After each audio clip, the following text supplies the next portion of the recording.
my feedback properly. So, oh my gosh, this, believe it or not, is the last session of the conference. It's just like, boom, gone so quickly.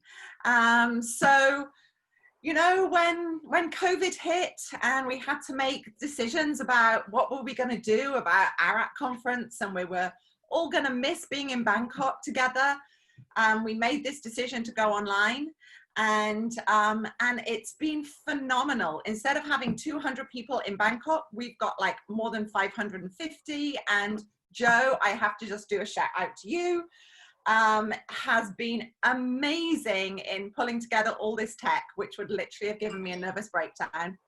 So thank you, Joe, and everybody for these amazing sessions, questions, interactions, communities. It's just been phenomenal.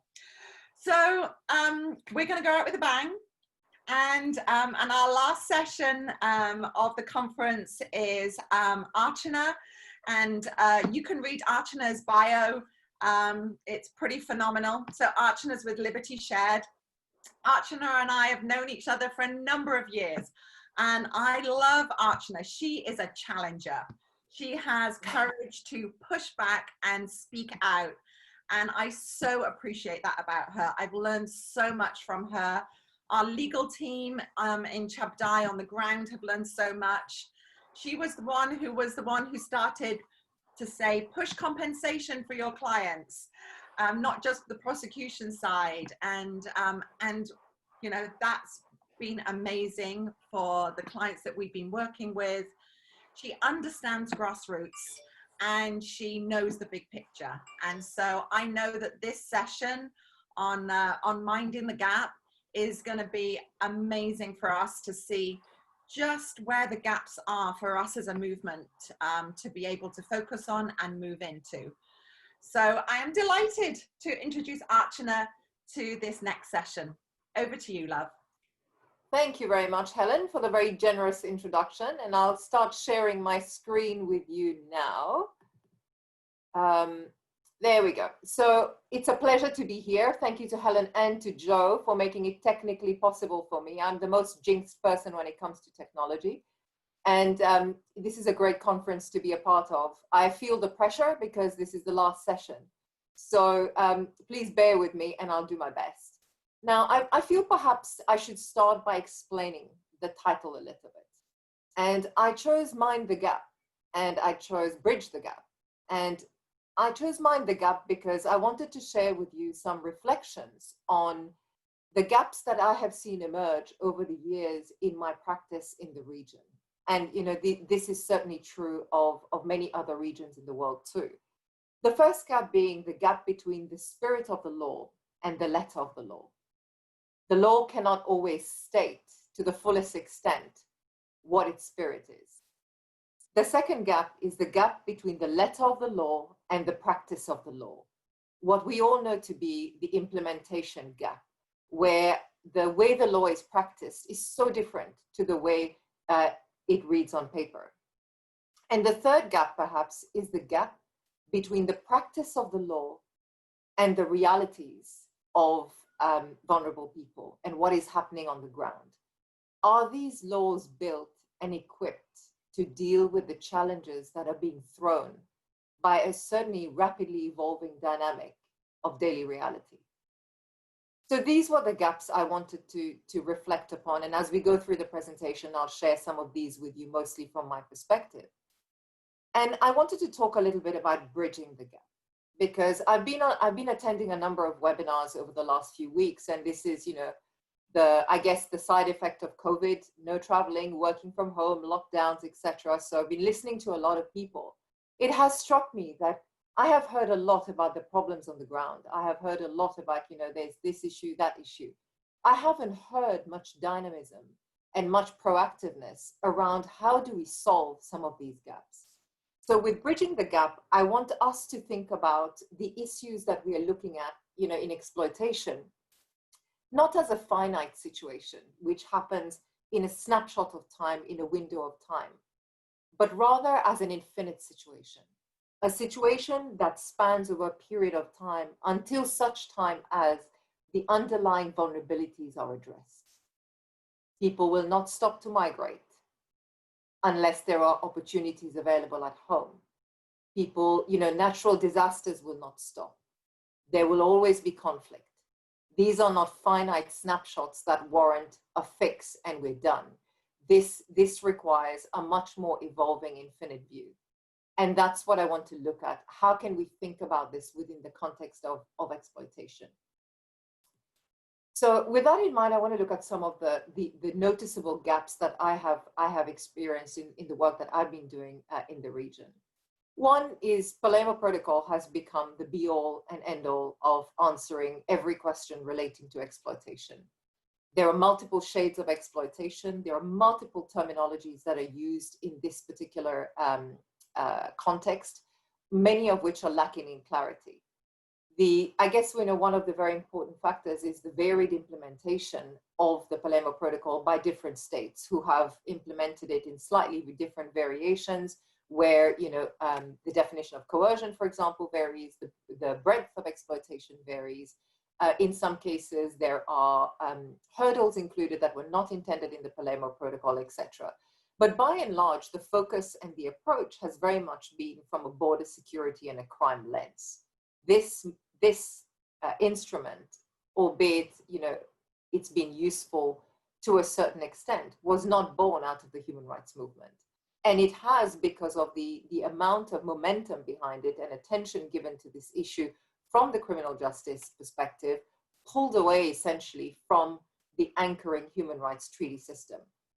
And I think what I've certainly noticed about it is that it does not capture the multidimensional aspect of exploitation. Exploitation is committed by organizational, criminal gangs, or by the mafia, or by a bunch of criminals. How do we explain the companies, the various supply chain actors who are very complicit in the exploitation of individuals? How do we explain the variety of exploiters we're looking at, and not simply the pimp at the end of the food chain or the single broker that is involved in the exploitation of a number of individuals? But I think one of the most painful elements for me as a lawyer to watch evolve and certainly become very entrenched is the use of victims and survivors as enforcement tools. They become the primary means by which the law is enforced, by which justice is served. Often very little attention is paid to what justice means from an individual's perspective. And is this indeed what they want to do? Protection is often very contingent on working with the authorities, etc. In many of the cases we've done this year and in the previous years, victims are treated as criminals. So in a domestic worker case where, for example, she has paid excessive recruitment fees, been coerced from day one, experienced abuse, etc., when the case is presented to the authorities, the focus is very much on the fact that she worked in 2 homes. And therefore, she was, she's in breach of her conditions of stay under immigration laws. But forget about the entire picture of exploitation where she was compelled to work in 2 homes. So suddenly you have this immigration focus and this crime focus that threatens to deter the entire case. And I guess, one of my biggest criticisms of the Palermo Protocol is that it very much is focused on instances of individual coercion. And we know that, coercion takes many shapes and forms and many shades. And similarly, it's not just about individual coercion, but it's also about systemic coercion. It's about all those systems of infrastructure that exist that allow for recruitment fees to be paid by the most vulnerable in society.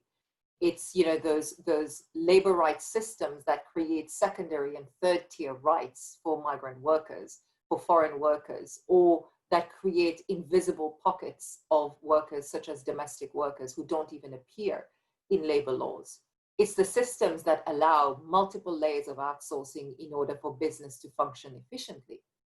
And it's also the system that allows somebody who has worked an entire day, trying to gather palm oil fruit to be paid by piece rate, which means only by the bunches picked, not by the hours paid.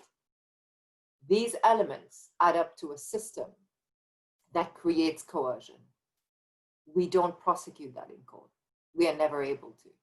You will rarely see challenges mounted around areas and vulnerabilities of systemic coercion. And that remains something that escapes the existing structure and which is problematic.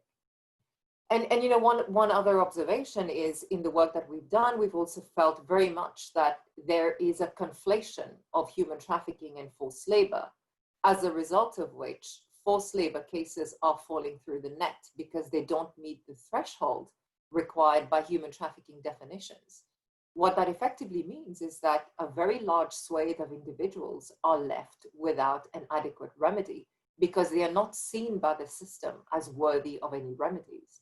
We often see, for example, very complex forced labor cases being looked at labor tribunal level, which is not the correct forum for those cases. It is really important to make the distinction in the law and to have clarity around these two offenses. The reality is that exploitation happens on a spectrum, and the law needs to be dynamic enough to capture the spectrum. Right now, the law isn't. That's why we are seeing a gradual sort of emergence of definitions and legal regimes that are focused on forced labor. For example, in Thailand, very recently a new law was passed, and also Malaysia is contemplating doing something similar in the coming year. And you know, coming back to this point, we're seeing, you know, for example, very little focus on rehabilitation. The most important thing is you need to get what you need out of the individual by way of collaboration to get the prosecution off the ground. The prosecutor's primary agenda is not to secure compensation for the victim, but rather to really focus on getting a conviction. And that often means prosecuting on a lesser charge because that is an achievable conviction. Now, when it comes to prosecutions, it would be remiss of me not to mention that prosecution has become hugely popular, very important for many governments in the region and beyond, because it is one of the most important metrics for the US Department of State reporting and tiering system. And we see time and time again prosecutions that are very poor quality, going after lesser charges, often jeopardizing the welfare of victims and witnesses involved, simply in order to be able to tally up to a prosecution. There is huge damage done by this focus on the number of prosecutions promoted by the State Department, as opposed to the quality of the prosecution, where at the heart of the prosecution is the victim and the welfare of the victim and protection, and not simply trying to achieve a conviction so that one would look good in the tiering system. I think the tiering system needs to reconfigure its metrics of actually judging states by the number of prosecutions achieved, because that often skews the integrity of the systems on the ground. Compensation, we are seeing very few instances where compensation is awarded. In the event that compensation is awarded, it tends to be relatively low, and it's left to a victim to actually enforce a compensation order. Enforcement is patchy, it's difficult, and it can be compromised by corruption. And, you know, again, you know, we have individuals who are detained ahead of their cases, you know, being heard. I recently had a case where an Indonesian domestic worker who had experienced brutality at the hands of her employer was, you know, interviewed and for a number of days, for 8-9 hours at a time, in order to be a prosecution witness, at the end of which there's absolutely no guarantees of compensation for her.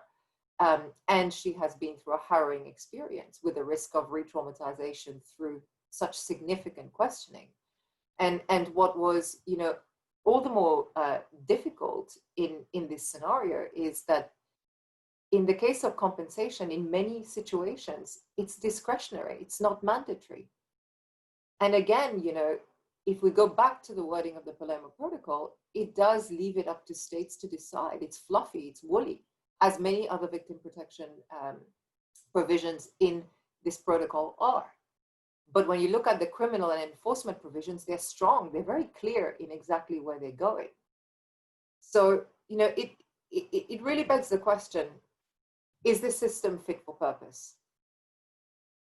And one of the things that does concern me is that when you have instances of systemic coercion and you are really unable to focus on that using the existing framework, anti-trafficking framework, then all we are doing is we are contributing to the normalization of exploitation.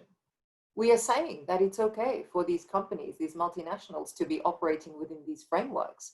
We are saying that it's okay for the states in these destination countries to be banking the revenues that come from these industries, even though they know that these practices, this infrastructure system, is deeply exploitative. Where do we challenge this? And what legal frameworks do we use to challenge this? And I think a lot of these are best challenged by legal frameworks that actually exist outside the counter-trafficking movement. And again, that takes me back to the human trafficking treaty system. If one looks at the Convention on the Elimination of Discrimination Against Women, one looks very closely at the anti-discrimination provisions, it suddenly opens up a whole host and a different sort of level of engagement with some of tackling the underlying discrimination that actually leads to the exploitation of women, for example, in the supply chains. It's a different way of looking at it. Similarly, if one was to think about human trafficking or exploitation as a huge money-generating business, $150 billion business, perhaps an actionable route might be to look at the money flow and to look beyond the anti-trafficking, to look at the anti-money laundering laws and to perhaps pursue those.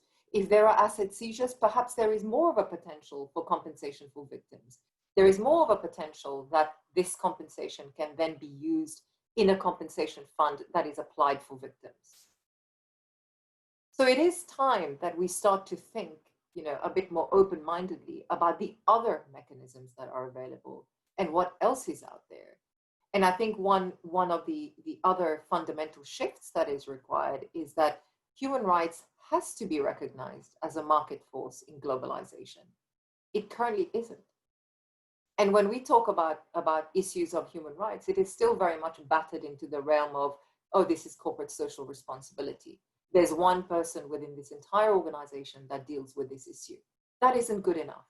Every function in business has to understand human rights impact assessment, what risk looks like, and how it needs to be managed. Engagement with local communities, engagement with worker communities, etc.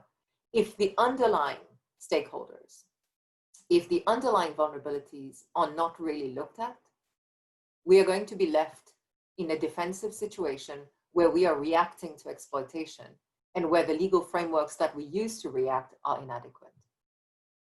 And finally, because I do a lot of work around identification and referral mechanisms for victims of exploitation, one of the things that really troubles me is even the identification process is very much steeped in the criminal justice agenda.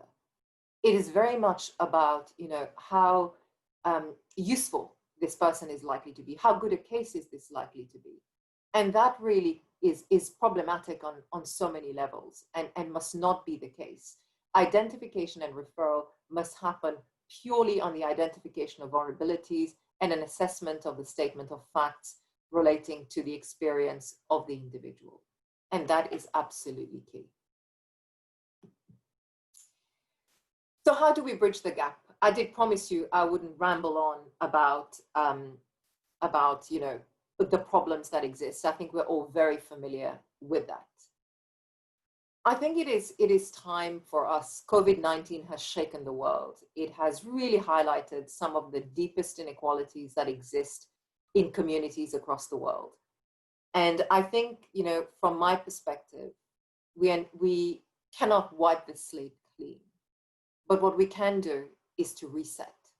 We can reset and we can rethink the way we do things, the way we approach things. And one of the most important things that I feel should happen going forwards is that the social justice approach has to underpin and drive the criminal justice approach. The criminal justice approach needs to be reconceived around victims, around their protection, and around prevention of the crime, not simply around prosecution. if the system is not recalibrated and refocused so that it really is serving the best, in the best possible way, the individuals it is meant to serve, the individuals it is meant to protect, then the law has failed and the criminal justice system has failed. So I would really urge people to push for a complete review of how the criminal justice system is viewed, how justice is perceived, who is justice for, what does it mean, and what are we trying to achieve? If I take the concept of restitution in compensation, it means putting victims in a place where they would have been had the crime not been committed, right? Or had the trafficking not happened, or had the forced labor not happened. If we put them back to that position, they will be vulnerable to re-trafficking because we haven't addressed any of the underlying situations that led them to be victimized in the first place. And that is the conundrum. And the criminal justice process needs to be one of the elements of a social justice approach to combating trafficking, not the primary way of combating trafficking as it has been for many years. So what does that mean? Let me take the example of child protection and generally victim protection. Many countries, when they put together their sort of, their framework to deal with anti-trafficking protection measures for victims, etc., these are created as an add-on. So these are the remedies that victims of trafficking are entitled to. So they get shelter here, they can do this, they can do that, counseling, whatever. In few countries, there is the possibility of residency. In others, there isn't. And, it's sort of remaining in a shelter, which is closed and which is pretty much equivalent to detention, is often a reality for many, which means not earning any income and just being in another form of imprisonment for an extended period of time. Now, if we were to take a different view of this and consider these individuals not as the foreign migrants add-on protection, but rather as part of the social welfare, existing social welfare protection systems. So if a child is trafficked from, country A to country B does not create a separate regime of child protection for victims of trafficking, but rather in its existing child protection system provides for this child to be cared for, so that the standard of care given to a child locally and a foreign child is not different. Because it doesn't have to be different, and it should not be different. So similarly, when it comes to victims, where victims are going through the process, they're going through the criminal justice process, they're being rehabilitated, and it's not we talked about this, it's not a finite picture. It's an infinite picture because we did not remove the vulnerabilities that would cause her to be re-trafficked. Therefore, there are other important considerations. Residency, what happens next? How do we eliminate the vulnerabilities? And we can only do this by really taking a much broader and holistic approach towards these individuals, as opposed to seeing them as victims of a crime who can be treated by a select bunch of remedies. I appreciate this is pretty mad thinking. You're probably some of you thinking after 3 days of conference, what is she saying? But, bear with me for 1 second and imagine a child who's been trafficked, who gets treated differently simply because he's stateless or, he doesn't have any documentation. That doesn't take away from the fact that he's been trafficked. He has experienced some of the worst trauma anyone would ever have to experience in their life. Why treat him differently? Why be put into an arrangement which is going to be a finite arrangement when the prognosis long-term is bad? Why not attempt to address the problem at the time at which the child is offered protection in the first place? This helps to avoid varying standards of care. The complication comes when you have separate regimes. What happens when you have a victim of forced labor? What happens when you have a victim of domestic servitude? Is the law going to provide for every single category of offense, every single set of remedies, different regimes of protection for different people? Are we going to create a hierarchy of victims? because that's clearly wrong. So that's where I'm coming from on this. When contemplating repatriation and rehabilitation, family reunion, etc., it is so important to consider the risks of re-trafficking, because that is the infinite picture. And that is the most important consideration in many cases.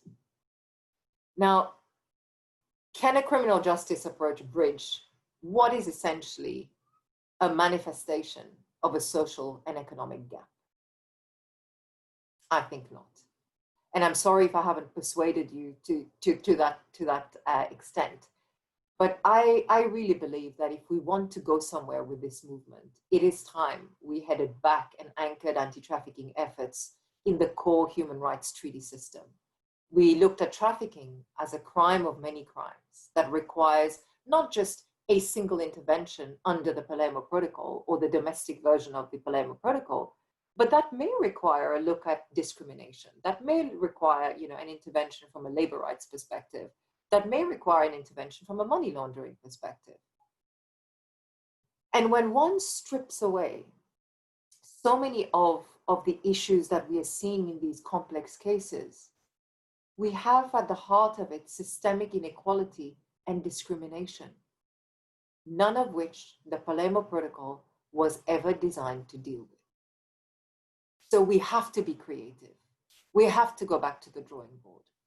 We have to look at this as a developmental issue and not a criminal justice issue. The development aspects, the creation of opportunity, the elimination of these artificial categories of victims, the broadening of social protection and welfare are all ways of looking at dealing with some of these inequalities.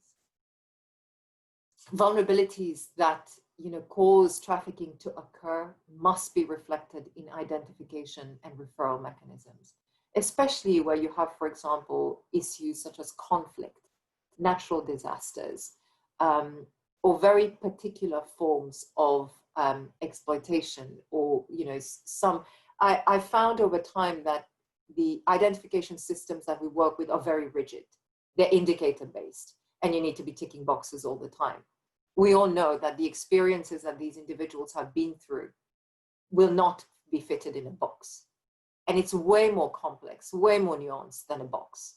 Indicators are just there to help us arrive at, a sort of a composite picture. They're there to guide you, to take you to further questions, but they're not there and determinative in their own right. Unfortunately, this is how they are used in referral and screening systems. We need a system that is also flexible and dynamic enough to be grounded in the realities faced today. For example, exploitation takes many shades of exploitation. Yet we always focus on human trafficking because that is, that has had the biggest momentum behind it. But there are other forms, and they're equally reprehensible. The victims of those forms of exploitation are equally deserving of protection, and those also need to be addressed as developmental and social justice issues. And therefore, the law has to be elastic enough to allow for an interpretation that really captures some of the most devastating realities that people face. If I take COVID, for example, what resilience does our legal system have? When hundreds of workers are being laid off, hundreds of workers are being put to the road with no flights to go home, no medical care, no protective equipment, no masks, no support. Suddenly, responsibility is relinquished. And there is no access to justice. There is no access to remedy. What kind of a system is that? Granted, COVID-19 was pretty unforeseen. But in a system that is unable to defend the most vulnerable against some of the most powerful, who can simply disown and push ownership away of liability and issues, what kind of a system is that? And for me, this really calls for not just resetting, but also thinking about building our systems to be more resilient to the challenges that lie ahead. And I guess, again, to reiterate that the criminal justice approach is but one way. It is an approach that is a part of a broader social justice movement. And at the end of the day, the criminal justice process must be recalibrated so that it is victim-oriented. Now, in case you felt that what I just said were the ramblings of a cynical and demented lawyer, let me wrap up by saying this. I think we need to rethink the role and prominence of the criminal justice system when it comes to combating trafficking and other forms of exploitation. I also feel that it is time we expanded the parameters of the way we look at this issue and take a developmental approach towards combating trafficking. I also feel, finally, that there is such a big space for a bit more regionalism on this. Again, I come back to the Trafficking in Persons report, where countries like Taiwan and Singapore are judged to be low risk. We all know what happens in those nations. We all know that countries like Taiwan, Singapore, and the United States are far from perfect. And they're certainly not low risk states. Yet they are branded as low risk states. I think there is a big, it is time that we look locally, we look regionally at our problem, at what the footprint is, and that we source our solutions not by copying other parts of the world, not by modeling ourselves or our solutions or our approaches to criminal justice and to the law on what has been tried and tested elsewhere, but more on what is true to who we are, what we believe in, and our value system, and the way we want to treat people and the way we want to be treated. So I'll leave it at that and open it to questions.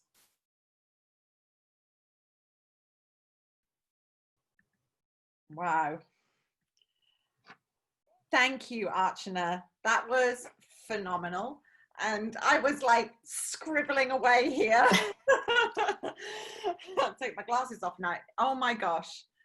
I think that certainly that is us going out with a bang. And I think it really has encapsulated a lot of the conversations over the last 2 days around how the movement needs to change. After 20 years, we need to push ourselves outside this comfort zone of just looking at anti-human trafficking and seeing it as a much broader issue of exploitation and abuse. And so as a first question, Archana, because obviously a lot of the people within this conference are NGOs, a lot of smaller NGOs. What do you think is the role for NGOs in pushing this needle so that we can see some of these changes that you're talking about? I think one of the, and I completely appreciate that NGOs face an uphill battle, partly because of the resources, partly because we really struggle sometimes to operate at scale and to do anything, at a really big level. Because of lack of resources and because of the way funding works. And who knows, I'm guessing COVID-19 will also negatively impact the availability of funds for the work that we do. But I think in every stream of work, however small you are, however grassroots you are, the important thing is to remember that the advocacy efforts as a community and constantly switching, asking for the narrative to change is so important. And the other thing is, when you're looking at your cases, don't limit them to anti-trafficking, because that is not necessarily the be-all and end-all for your client. And actually, you could be doing them a big disservice by putting them down that road, because the chances are they'll be stuck in a criminal justice process for a very long time. There may be other ways of looking at challenging what has happened to an individual.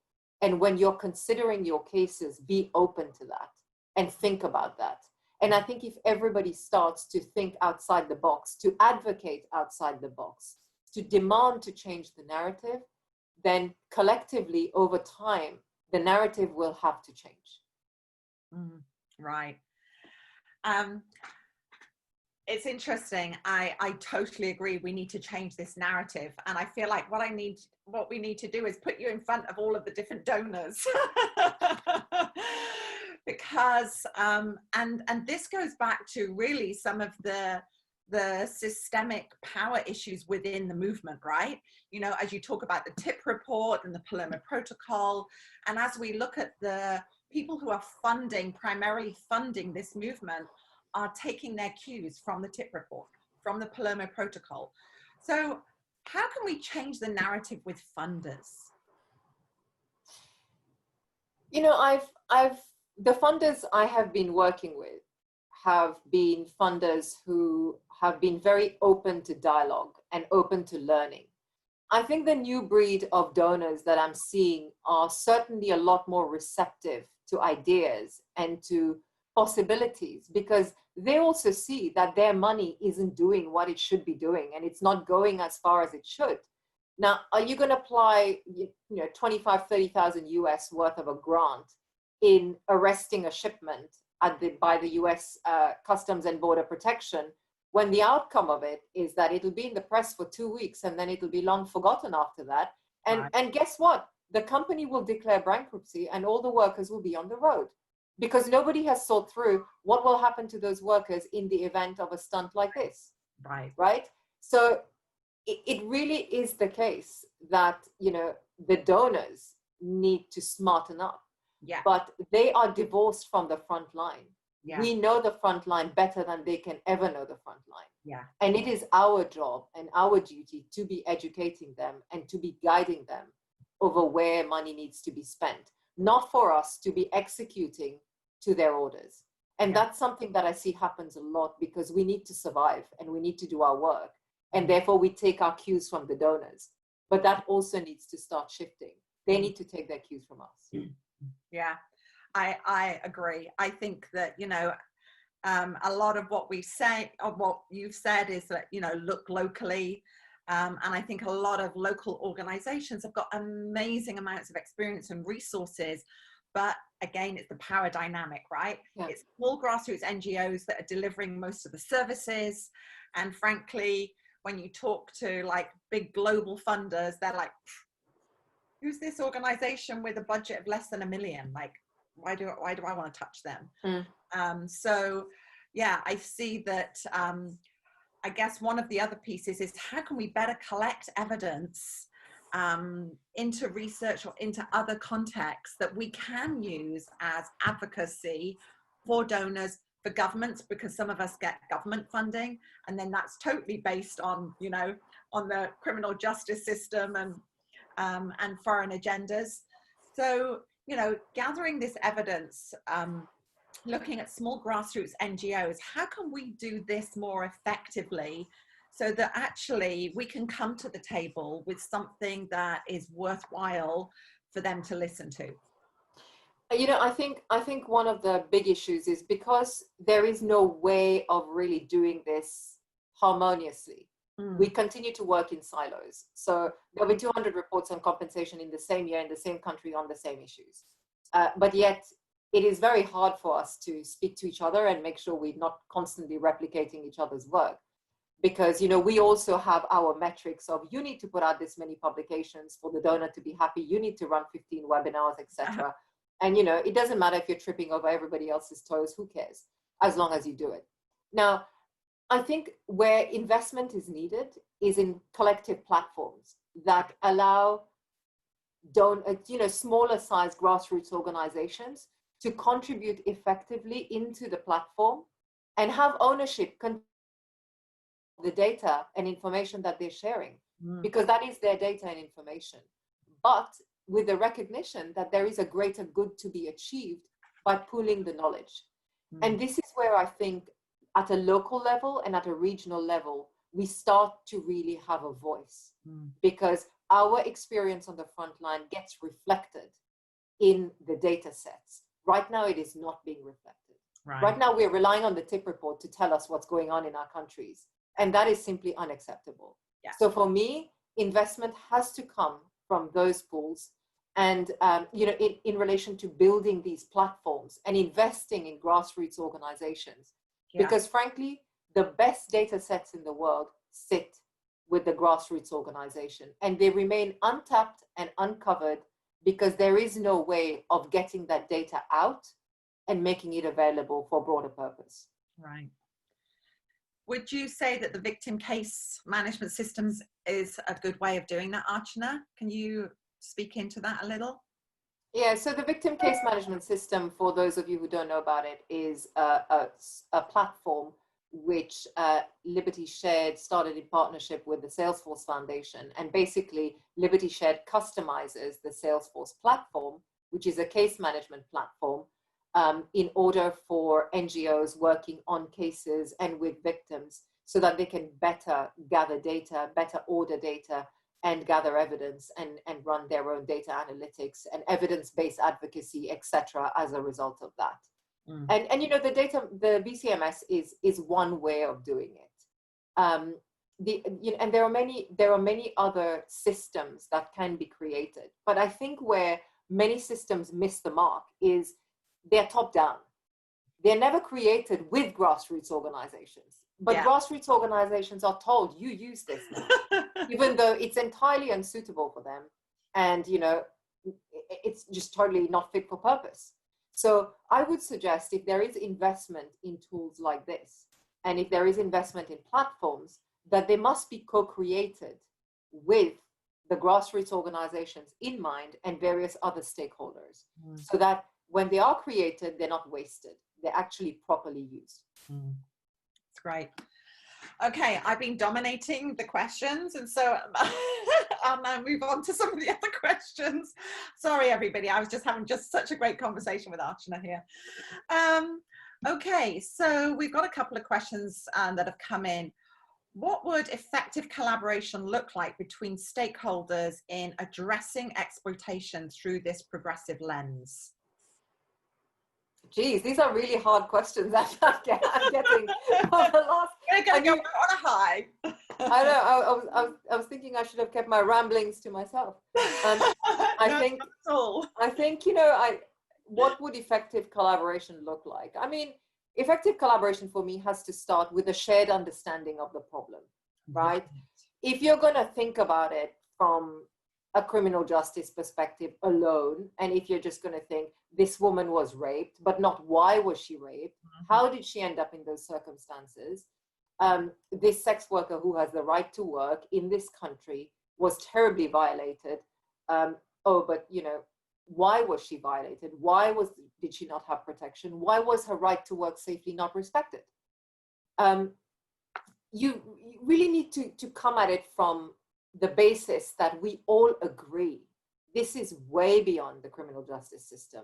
This is an economic and a social gap that needs to be examined.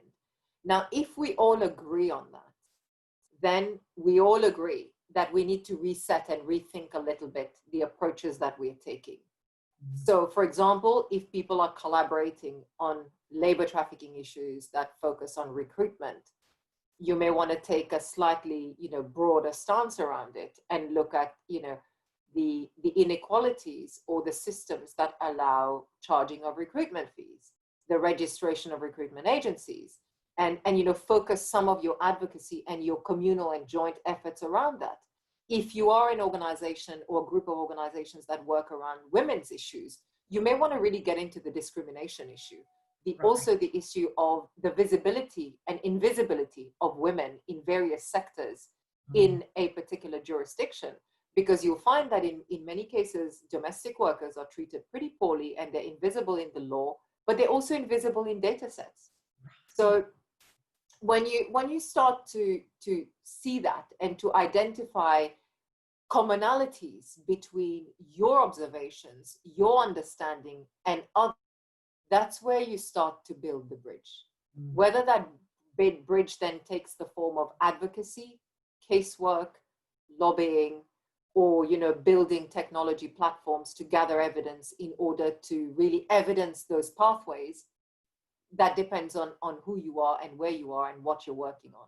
And beyond your local and national levels, there will be other organizations in the region that also work on those issues.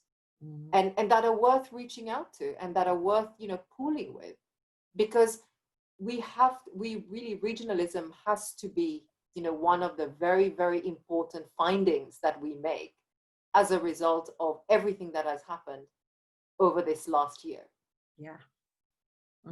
Great. And it comes back into the common ground, right?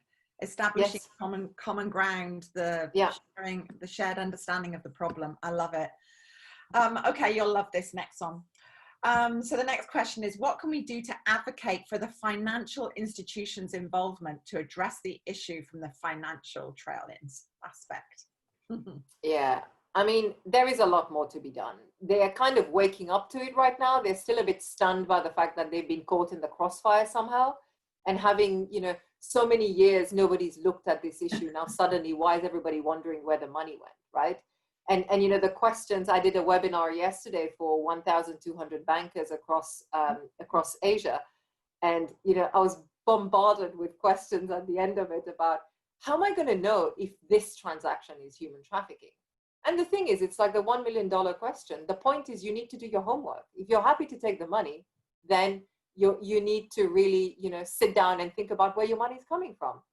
Who is banking the money? What sector do they work in? Is that a sector where you see traces of slavery, forced labor, human trafficking, etc.?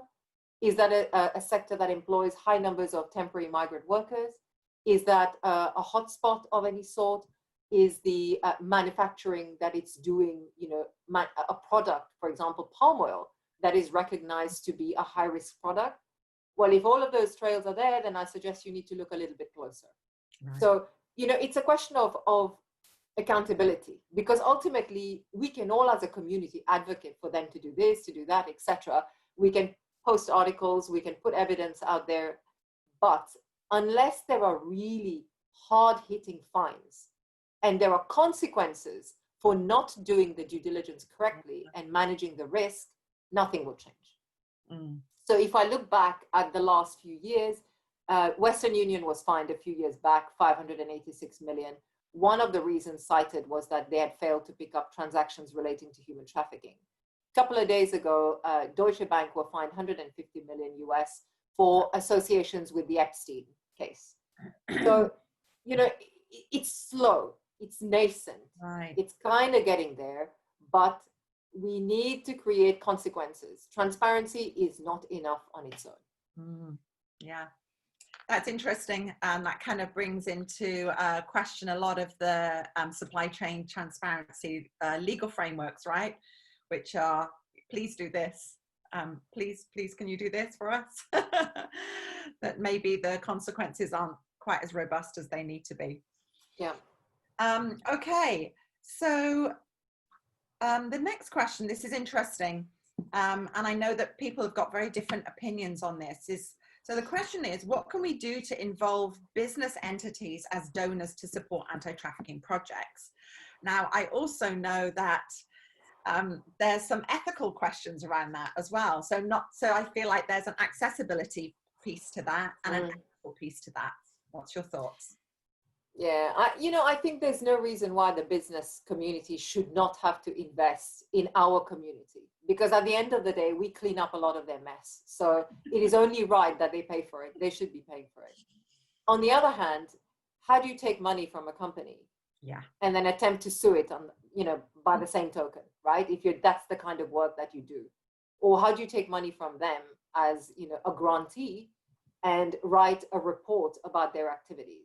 Yeah. Now, if you would ordinarily in your mandate write that report and you decide not to because you've taken their money, it's a conflict of interest. Yeah. So, how do we get around that? And I think that is really up to individual organizations working in this space, because frankly, there is a lot of investment that the business entities can make towards rehabilitation efforts where there is no conflict. And there is a lot that they can make towards reintegration. There is a lot that they can make towards education opportunities, job opportunities for survivors. There is a lot that they can do, for example, to help digitize payments made to migrant workers across various sectors, across various jurisdictions. There are many ways in which they can contribute without generating any sort of conflict whatsoever. And in fact, in reality, the conflict will only hit for some very specific organizations that work in that space of corporate accountability. Mm. And therefore, there is really no excuse. That's interesting. I know that, some businesses who have been caught in the press of having issues within their supply chains suddenly end up giving a lot of money to anti-trafficking organizations, right? So there's maybe a bit of a PR piece or like a guilt payment piece for some businesses as well. Yeah, and it's the rubber stamping, right? So some of them even have NGOs on their advisory human rights boards. And, that effectively means that they're so caring and they do everything right. And yet it is those organizations that, often have the most egregious violations ever. Yeah. But, their PR and their communications role is to make them look as positive as possible and to tick those boxes. But as we know, ticking the box doesn't necessarily mean that, your business is clean. Yeah. Interesting. There's all sorts of ethical questions that could consider on that. Okay, another one that we have here. How do we create more avenues for corporate sector associations to engage in issues like trafficking? As corporate sectors is just one area that's not been untapped. I mean, that kind of goes a little bit on this, but it's engaging them at another level, not just as donors, but how do we create more avenues for them to be engaged? I know that even with some of the research that we have done last year about access to employment, many of the corporations where we're trying to find jobs for survivors, the corporates don't want to touch the NGOs because they think they're going to like expose them or something else. So how do we, create more avenues for partnership with them, I guess? I think, that you raise a really, really important question here. And I've encountered this in the work that we've been doing with the financial sector. So while they're quite happy, everybody's quite happy to take our data, they're quite happy to take all of our knowledge, lap up the expertise. But when it comes to a seat at the table, they don't want to give us a seat at the table. Yeah. So public-private partnership minus NGO partner, because we can't be trusted, but yet our data can be trusted. So, whenever I speak to any financial institutions, I always tell them, you're not listening to me as a human rights lawyer. You're listening to me as somebody who's advising you on legal and financial risk. Yeah. And you need to cast away that notion that NGOs are there just to finger point. Yeah. It is our responsibility to present a voice and to create a climate of accountability. And we do what we have to do. The point is that if you want a give and take relationship, and trust me, they do want the data that NGOs have, they do want to be guided by the expertise and knowledge of NGOs, then the first step has to be building trust and finding that one boardroom table where we can all sit together. Right. Because right now we are not in the boardroom. Yeah. And that bothers me terribly. Yeah. Okay, I know that we're coming to the end now, which I'm kind of sad because I feel like I could get another coffee and sit down and keep chatting with you, Archana. Have you got like a final closing statement to make, something that you feel like, this is the end of the conference now, as like primarily NGOs in this space? What could be like one good next step for us to do? Like leave this conference, okay. Often if you don't do something within the first 2 weeks after a conference, you forget it and you just then get embedded in your, email vortex. What would be one thing that we could do? When you go back to your work, go back with a different lens. Look at this, look at what you're doing, look at whatever you pick up, even if you're about to just send an email to a colleague or to whoever, think about your work as infinite. Think about your work as one which is about development. It is not about prosecution. It is not just about compensation. It is about changing a world. And it is about changing a landscape. I really thought about this long and hard. COVID, through some really difficult moments across a lot of people's paths, across the way. But the one thing that kept me going throughout was that I should be grateful I have my health and my family are healthy. Similarly, we all need to find that one strand, that one piece of ambition that exceeds absolutely everything trivial that brings us down. The lack of resources, the lack of funding, the lack of communication, lack of trust. And we've got to believe that we are in this for the long run, and we are in this to change the ecosystem that allows vulnerabilities to happen and that allows the manifestation of trafficking and all related forms of exploitation. If we don't have ambitions like this, we may as well give up now. Right. Wow. That actually give me goosebumps. That was amazing. And I just cannot think of a better way to finish this session. And to thank you so much, Archana, for spending this time with us and inspiring us to change as a movement and to just see things through a different lens. Thank you. Thanks for having me. It was great. Thanks very much. Bye. Thank you. Have a great day. You too.